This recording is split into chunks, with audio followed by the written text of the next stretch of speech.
For years, the legend of Bigfoot had drifted through my life like an elusive shape in the corner of the eye, ever present, but always out of reach. As a child, I'd sit cross-legged on the living room carpet, transfixed by old documentaries in which grizzled researchers whispered under the breathless hush of deep forests, pointing to footprints as big as dinner plates and shadows that seemed to breathe. Most people saw it as folklore, a campfire story that swelled with each retelling. But some part of me, the stubborn, curious part, could never shake the feeling that beneath the myth was something real. In the autumn of last year, my research finally suggested a pattern. Over the course of 5 years, I had collected anecdotal sightings from amateur trackers, hikers, and locals in scattered rural communities. Plotting them on a map revealed a loose, meandering trail moving north to south as the seasons changed, an almost migratory pattern like geese or elk. Intrigued, I began to follow. The first leg of my journey took me into the Pacific Northwest in late October, where the air had already turned sharp and fog pressed low over the conifer canopy. In the Hoh rainforest, the ground was soft with moss and leaf litter, muffling my every step. I hiked for days, guided not by GPS coordinates, but by intuition and fragments of local lore. More than once I was led to places people spoke of in whispers, an abandoned logging road where something large had crossed and snapped fence posts like matchsticks, a riverbank where a cluster of prints appeared in the mud only to vanish abruptly among the pebbles. When I reached the Cascades, the days had grown shorter and the nights colder. The forest seemed to breathe differently here, quieter, as if holding a secret in its chest. It was in a narrow valley, framed by steep walls of granite, that I first noticed signs that quickened my pulse. High, deliberate breaks in tree limbs that could not have been made by bears. A latticework of woven branches forming what looked like crude shelters. Stones arranged in curious semicircles as if marking a threshold.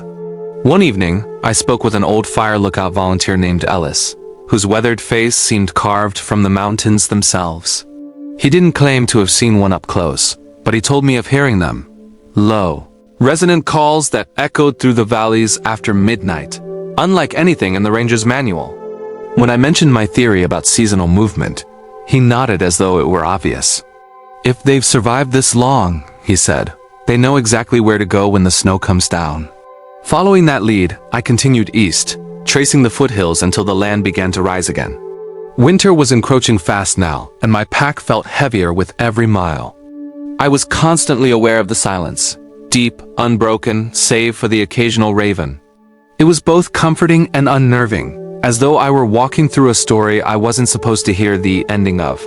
Then came the moment I will never forget. It was just after dawn in an alpine meadow, the frost glittering like spilled sugar. I had camped near the tree line, and as I stepped out of my tent, I saw movement at the far edge of the clearing.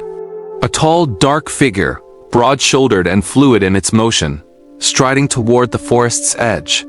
Though the distance and rising mist obscured details, the presence was undeniable. It moved with a calm assurance, neither hurried nor hesitant. I stood frozen, my breath sharp in the cold air, until it disappeared silently into the firs. The encounter both rattled and emboldened me. I pressed on, eventually arriving in a high, secluded basin that appeared on no public hiking maps. The basin was encircled by sheer cliffs, accessible only through a narrow gap between boulders. Inside, the snow lay in shallow drifts, and the air was strangely still. At its center sat a cluster of massive, dome-like structures made from interlocked logs and thatched evergreen boughs. They were built with purpose and protection in mind, blending so seamlessly into the terrain that I almost walked past without seeing them. Inside one of these shelters, I found traces, impressions in the earth where something very large had curled to rest, and faint, almost human-shaped tracks leading to a frozen stream. The careful concealment, the strategic use of the natural landscape, all of it spoke to a species intelligent enough not just to survive the harsh winter, but to do so invisibly. Standing there, I realized I was intruding on something sacred. A refuge meant to remain unseen. I took only sketches and a few notes, resisting the urge to photograph. Somehow, proof felt less important than preservation.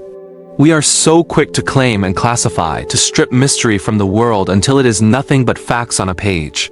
This was different. This was a reminder that some wonders are meant to exist just beyond our grasp. To call us out into the wild with nothing but the promise of wonder, When I left the basin, I felt lighter. My journey had begun in pursuit of a legend, but it had ended in something more personal. The rediscovery of my own awe.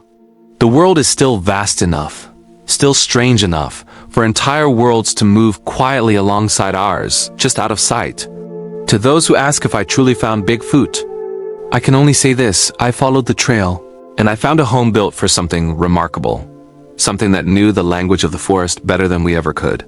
Whether you believe in the creature or not, the truth is this: there are still places unspoiled by our footprints, still secrets stitched into the folds of mountains. And every now and then, if you are willing to listen closely, they will share just enough to remind you that wonder is not a thing of the past. It is alive, it is here, and it is waiting for us to follow.